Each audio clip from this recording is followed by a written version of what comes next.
নমস্কাৰ বন্ধুসকল, আপোনালোকক মই নতুন ভিডিঅ' এটিলৈ স্বাগতম জনাইছোঁ। আজিৰ ভিডিঅ'টিত আমি কথা পাতিম টোপনিৰ সমস্যাৰ বিভিন্ন কাৰণবোৰৰ বিষয়ে।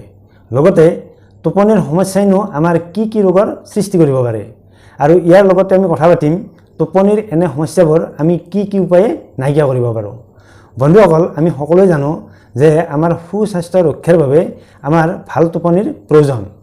কিন্তু বৰ্তমান সময়ত দেখা গৈছে বেছিভাগ মানুহেই এনে টোপনিৰ সমস্যাত ভুগি আছে আৰু দিনক দিনে মানুহৰ মাজত এনে টোপনিৰ সমস্যা বাঢ়ি গৈ আছে আৰু এনেদৰে টোপনিৰ সমস্যা বাঢ়ি যোৱাৰ ফলত মানুহ বিভিন্ন ৰোগত আক্ৰান্ত হৈ আছে। গতিকে বন্ধুসকল, আজিৰ ভিডিঅ'টিৰ শেষৰ ফালে আমি কিছুমান এনে টিপছ দিম যিবোৰ টিপছ ভালদৰে মানি চলিলে টোপনিৰ এনে সমস্যা অতি সোনকালে ভাল কৰিব পৰা যায়। গতিকে ভিডিঅ'টো শেষলৈকে সকলোৱে চাব আৰু ভিডিঅ'টি চাই নিশ্চয় সকলোৱে উপকৃত হ'ব পাৰিব। বন্ধুসকল, টোপনি মানে হৈছে মগজুৰ জিৰণি বা ৰিলেক্স। আমাৰ সুস্বাস্থ্যৰ বাবে যিদৰে শাৰীৰিক সক্ৰিয়তা লগতে মগজুৰ সক্ৰিয়তাৰ প্ৰয়োজন, ঠিক তেনেদৰে আমাৰ সুস্বাস্থ্যৰ বাবে মগজুৰ জিৰণি বা ৰিলেক্সেশ্যনৰো অতি প্ৰয়োজন। কিয়নো আমি দিনৰ ভাগত যেতিয়া শাৰীৰিকভাৱে সক্ৰিয় হৈ থাকোঁ, তেতিয়া আমাৰ শাৰীৰিকভাৱে সক্ৰিয় হৈ থকাৰ সময়ত আমাৰ মগজুটোও সক্ৰিয় হৈ থাকে। কিয়নো আমাৰ শৰীৰ কাৰ্যৰ লগত মগজু ওতঃপ্ৰোতভাৱে জড়িত হৈ থাকে। কিন্তু আমি যেতিয়া ৰাতি গভীৰভাৱে টোপনি মাৰোঁ, তেতিয়া আমাৰ মগজুৰ জিৰণি পায় বা ৰিলেক্স হয় আৰু তেতিয়া আমাৰ শৰীৰত কিছুমান কাম হয় আৰু যিবোৰ কামৰ বাবে আমাৰ সুস্বাস্থ্য ৰক্ষা হয়। ইয়াৰ ভিতৰত প্ৰথম কামটো হৈছে মগজু যেতিয়া জিৰণি পায়, অৰ্থাৎ ৰাতি আমাৰ গভীৰ টোপনি হয়, তেতিয়া আমাৰ শৰীৰত শক্তিৰ ৰিষ্টৰেশ্যন হয়। অৰ্থাৎ আমি দিনৰ ভাগত কাম কাজ কৰোঁতে আমাৰ শৰীৰত যিখিনি শক্তি খৰচ হয়, সেই শক্তিবোৰ ৰাতি গভীৰ টোপনিৰ সময়ত আমাৰ শৰীৰত ৰিষ্ট'ৰ হয়। গতিকে এই ৰিষ্ট'ৰ হোৱা শক্তিৰে আমি পিছদিনা আকৌ দিনটোৰ বাবে আমি সক্ৰিয় হৈ উঠিব পাৰোঁ। তাৰপিছত 2 নম্বৰ কামটো হৈছে আমাৰ গভীৰ টোপনিৰ সময়ত আমাৰ শৰীৰৰ যি ৰোগ প্ৰতিৰোধ ক্ষমতা, সেই ৰোগ প্ৰতিৰোধ ক্ষমতা অতি সক্ৰিয় হৈ উঠে, যাৰ বাবে আমাৰ শৰীৰত যদি কিবা ইনফেকশ্যন হয়, সেই ইনফেকশ্যনবোৰ আমাৰ ৰোগ প্ৰতিৰোধ ক্ষমতাই প্ৰতিৰোধ কৰিব পাৰে, যাৰ বাবে আমি বিভিন্ন ধৰণৰ ৰোগৰ পৰা হাত সাৰি থাকিব পাৰোঁ।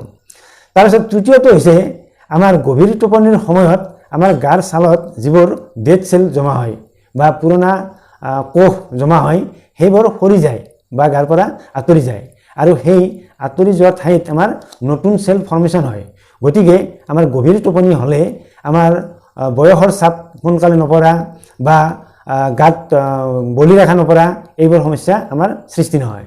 কিন্তু দেখা গৈছে এই টোপনিৰ সমস্যাৰ বাবে আমাৰ বিভিন্ন ধৰণৰ স্বাস্থ্য সমস্যা, যেনে আমাৰ গা দুৰ্বল লগা বা আমাৰ গাত বলি ৰেখা সোনকালে পৰা বা আমাৰ বিভিন্ন ধৰণৰ ৰোগ প্ৰতিৰোধ ক্ষমতা দুৰ্বল হৈ বিভিন্ন ৰোগৰ দ্বাৰা আক্ৰান্ত হোৱা। গতিকে আমাৰ টোপনি ক্ষতিৰ ফলতেই আমাৰ বিভিন্ন ধৰণৰ স্বাস্থ্য সমস্যাই দেখা দিয়ে।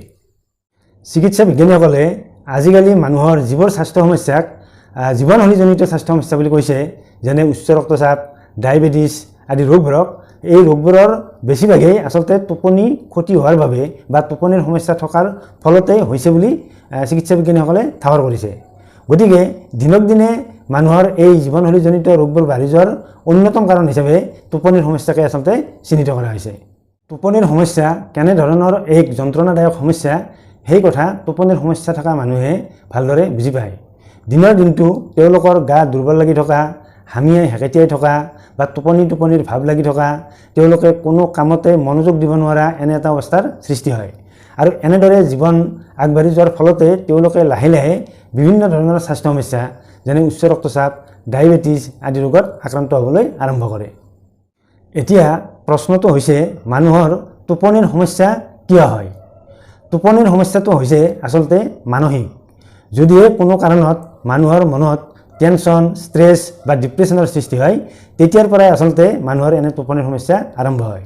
সেইবাবে যিটো পিৰিয়ডৰ বাবে মানুহৰ এনে টোপনিৰ সমস্যা হৈছে, অৰ্থাৎ যিটো কাৰণত মানুহৰ মনত ডিপ্ৰেশ্যন, ষ্ট্ৰেছ হৈছে, সেই কাৰণটো আচলতে বিচাৰি উলিয়াব লাগিব আৰু বিচাৰি উলিয়াই সেই কাৰণটো সমাধান কৰিব লাগিব আৰু সেই কাৰণটো সমাধান কৰাৰ পাছতহে মানুহৰ মনত থকা ষ্ট্ৰেছ, টেনশ্যন বা ডিপ্ৰেশ্যন আঁতৰি যাব আৰু ষ্ট্ৰেছ, টেনশ্যন, ডিপ্ৰেশ্যন আঁতৰি যোৱাৰ পাছতেই মানুহৰ টোপনি সমস্যা নাইকিয়া হৈ যাব।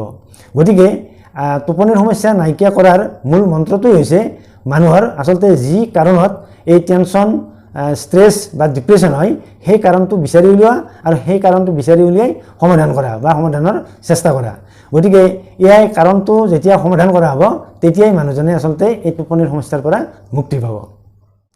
ভালদৰে টোপনি আহিবলৈ মানুহৰ শোৱা কোঠাটো সম্পূৰ্ণৰূপে আন্ধাৰ হ'ব লাগে, কিয়নো আচলতে আন্ধাৰত মানুহৰ শৰীৰৰ পৰা মেলাটনিন নামৰ এবিধ হৰমন ৰিলিজ কৰে আৰু এই মেলাটনিন হৰমনবিধে আচলতে টোপনি অনাত সহায় কৰে। কিন্তু যদিহে শোৱনি কোঠাটো পোহৰেৰে পূৰ্ণ হৈ থাকে তেতিয়া এই মেলাটনিন ৰিলিজ কৰাত কিছু বাধাপ্ৰাপ্ত হয়, যাৰ বাবে টোপনিৰ ক্ষেত্ৰতো কিছু অসুবিধাৰ সৃষ্টি হ'ব পাৰে।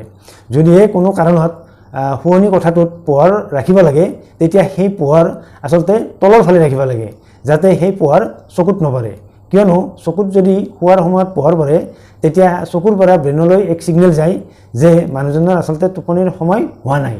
সেইবাবে এই মেলাটনিন ৰিলিজ কৰাৰ ক্ষেত্ৰতো কিছু বাধাৰ সৃষ্টি হয়, যাৰ বাবে টোপনিৰ খেলিমেলি হ'ব পাৰে। সেইবাবে ভাল টোপনিৰ বাবে শোৱনি কোঠাটো আচলতে সম্পূৰ্ণ আন্ধাৰ কৰি ৰাখিব লাগে। ভাল টোপনি হোৱাৰ আন এটা টিপছ হৈছে আমি শুবলৈ যোৱাৰ অন্তত 2 ঘণ্টা বা 3 ঘণ্টাৰ আগত বিভিন্ন ইলেক্ট্ৰনিক সামগ্ৰীবোৰৰ ব্যৱহাৰ বন্ধ কৰিব লাগে, যেনে কম্পিউটাৰ, মোবাইল ফোন, লেপটপ আদি, কিয়নো এই সামগ্ৰীবোৰৰ ব্যৱহাৰ হৈ থকা সময়ত আমাৰ মগজুটো সক্ৰিয় হৈ থাকে আৰু মগজুটো সক্ৰিয় হৈ থাকিলে আমাৰ টোপনি হোৱাত অসুবিধাৰ সৃষ্টি হয়। গতিকে যদিহে 2 ঘণ্টা বা 3 ঘণ্টা আগত এই সামগ্ৰীবোৰৰ ব্যৱহাৰ বন্ধ কৰা হয় তেতিয়াহে আমাৰ মগজুটো ৰিলেক্স হ'বলৈ আৰম্ভ কৰে আৰু শোৱাৰ সময়লৈকে তেতিয়া টোপনি ভালদৰে অহাৰ এটা পৰিৱেশ সৃষ্টি হয়। ভালদৰে টোপনি আহিবলৈ হ'লে আমি ৰাতি শুবলৈ যোৱাৰ অন্তত 2 ঘণ্টা আগত ৰাতিৰ খাদ্য গ্ৰহণ কৰিব লাগে, কিয়নো যিহেতু খাদ্যৰ হজম প্ৰক্ৰিয়াৰ সৈতে মগজুৰ এক সম্পৰ্ক থাকে, সেইবাবে যদি শোৱাৰ কিছু সময় আগত খাদ্য গ্ৰহণ কৰা হয় তেতিয়া খাদ্য হজমৰ নামত আমাৰ মগজুটো সক্ৰিয় হৈ থাকে। গতিকে মগজু সক্ৰিয় হৈ থাকিলে টোপনি আহিবলৈ টান হয়। সেইবাবে যদিহে শুবলৈ যোৱাৰ অন্তত 2 ঘণ্টা আগত খাদ্য গ্ৰহণ কৰা হয় তেতিয়া মগজুৱে এই 2 ঘণ্টা সময়ৰ ভিতৰত হজম প্ৰক্ৰিয়া শেষ কৰিব পাৰে আৰু হজম প্ৰক্ৰিয়া অন্তত শেষ নহ'লেও যথেষ্টখিনি আগবাঢ়ি যাব, যাৰ বাবে লাহে লাহে মগজু ৰিলেক্স মুডলৈ আহিব আৰু ভাল টোপনি অহাৰ এটা পৰিৱেশ সৃষ্টি হ'ব।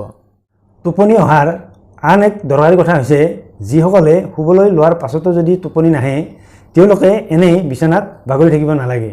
তেওঁলোকে টোপনি নাহিলে উঠি আহিব লাগে আৰু কিবা কিতাপ এখন হাতত লৈ বিশেষকৈ নভেল বা গল্পৰ পুথি এখন পঢ়িবলৈ আৰম্ভ কৰিব লাগে, নতুবা কিবা কিবি লিখা আৰম্ভ কৰিব লাগে। তেতিয়া দেখা যাব যে কিছু সময় পাছতে তেওঁলোকৰ টোপনি আহিবলৈ আৰম্ভ কৰিছে আৰু তাৰ পাছত যদি শুৱা যায় তেতিয়া গভীৰ টোপনি আহে।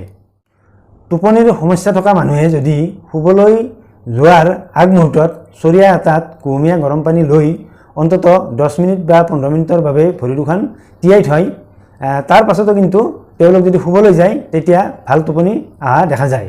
গতিকে টোপনিৰ সমস্যা থকা মানুহে আচলতে শুবলৈ যোৱাৰ 10 মিনিট বা 15 মিনিট ধৰি ভৰি দুখন গৰম পানীত মানে কুহুমীয়া গৰম পানীত তিয়াই থ'ব লাগে, তাৰপিছত উঠাই লৈ ভৰি দুখন মোহাৰি বিচনাত উঠিব লাগে, তেতিয়া টোপনি অহা দেখা যায়।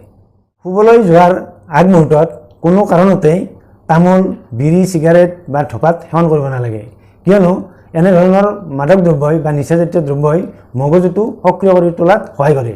গতিকে মগজুটো যদি সক্ৰিয় হৈ থাকে তেতিয়া টোপনি নহাটোই নিশ্চিত। সেইবাবে টোপনি অহাৰ আগমুহূৰ্তত বা শুবলৈ যোৱাৰ আগমুহূৰ্তত ধঁপাত, তামোল, চিগাৰেট, বিড়ি এইবিলাক সেৱন কৰিব নালাগে। বন্ধুসকল, টোপনিৰ সমস্যাৰ পৰা আমি কিদৰে হাত সাৰিব পাৰোঁ বা টোপনিৰ সমস্যা নাইকিয়া কৰিব পাৰোঁ সেই বিষয়ৰ ভিডিঅ'টো শুনিলে। যদিহে আমাৰ আজিৰ ভিডিঅ'টো ভাল পাইছে তেনেহ'লে ভিডিঅ'টিত লাইক এটা কৰিব, লগতে ভিডিঅ'টো শ্বেয়াৰ কৰিবলৈ আপোনালোকক অনুৰোধ জনালোঁ। অন্য এটা ভিডিঅ'ত আপোনালোকক লগ পোৱাৰ প্ৰতিশ্ৰুতিৰে আজিলৈ সামৰিছোঁ। ধন্যবাদ।